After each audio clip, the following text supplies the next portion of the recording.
बर्बाद जमहूरियत करने को एक ही ज्ञानेश काफी है। हर शाख पे ज्ञानेश बैठा हो, अंजाम जमहूरियत क्या होगा।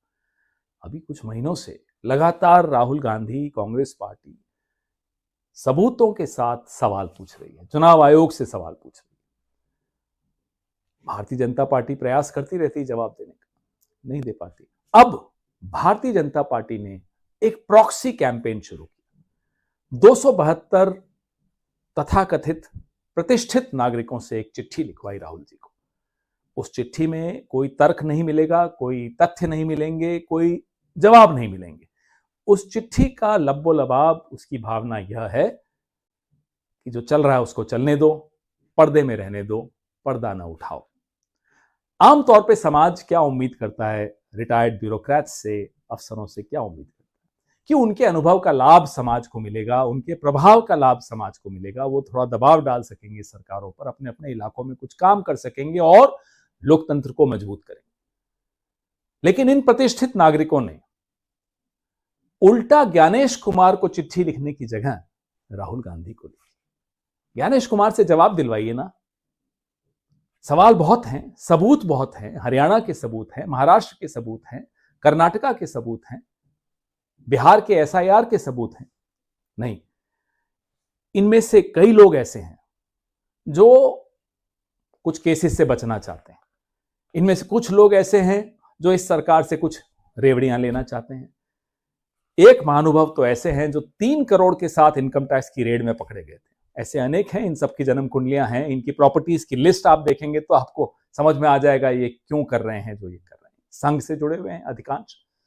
एक लक्ष्मीपुरी जी, जिनके पति पेट्रोलियम मिनिस्टर है, हरदीप पुरी साहब। अरे साहब, आपने राहुल जी को चिट्ठी लिखी, अच्छा किया, बहुत अच्छा किया। उनको चुप रहने का आदेश दिया, चलिए करिए। आप घर पे अपने पति से तो बोल देती कि पेट्रोल के दाम कम करिए, कि अमेरिका के आगे मत डरिए, झुकिए। आप लोग इतने ही प्रतिष्ठित हैं तो जरा प्रतिष्ठा का परिचय देते, पूछते गृह मंत्री से कि लाल किले पे विस्फोट क्यों हुआ, कि फरीदाबाद में 2900 किलो विस्फोटक कैसे पहुंचे, कि श्रीनगर के थाने में जो विस्फोटक रखे हुए थे अचानक फट कैसे गए, पहलगाम में आतंकी कैसे घुसे।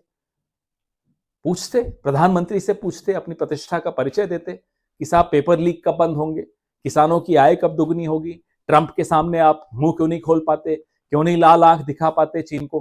पूछते, यह आपका काम था। लेकिन नहीं, पूछिए पर्यावरण मंत्री से, जानते हो अगर उसका नाम क्या है तो पर्यावरण मंत्री से पूछिए कि ये दिल्ली की हवा में इतना जहर क्यों घुला हुआ है, क्यों हमारे फेफड़ों के साथ आप मजाक कर रहे हैं, क्यों हमारी जिंदगी आधी कर रहे हैं।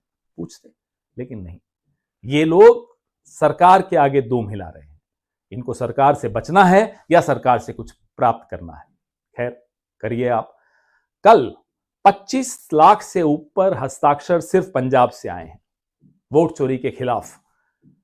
परसों 1 करोड़ से ऊपर हस्ताक्षर तमिलनाडु से आए हैं वोट चोरी के खिलाफ। पूरे देश से 5 करोड़ से ऊपर हस्ताक्षर इकट्ठे हो चुके हैं। रामलीला मैदान में जब आवाज गूंजेगी वोट चोर गद्दी छोड़ की, ये 272 लोग भी सुनेंगे। इन 272 से प्रॉब्लम नहीं है। झुंड में आइए, आप हमला बोलिए हम सब पर, विपक्ष पर बोलिए। आप झुंड में किसके चलने की आदत होती है, स्वभाव होता है, वो आप जानते हैं। लेकिन आप हमें चुप नहीं करा पाएंगे। ये अभियान अब इतना आगे बढ़ चुका है, हर घर हर मोहल्ले में पहुंच चुका है कि या तो अब चुनाव आयोग की सफाई होगी या बीजेपी और उसके पूरे इकोसिस्टम का सफाया होगा। लोकतंत्र पर्दे के पीछे नहीं रहना चाहिए, लोकतंत्र अंधेरे में नहीं रहना चाहिए। लोकतंत्र को खुली रोशनी चाहिए, हवा चाहिए, सवाल चाहिए, तभी लोकतंत्र जिंदा रहता है। जय हिंद, जय संविधान।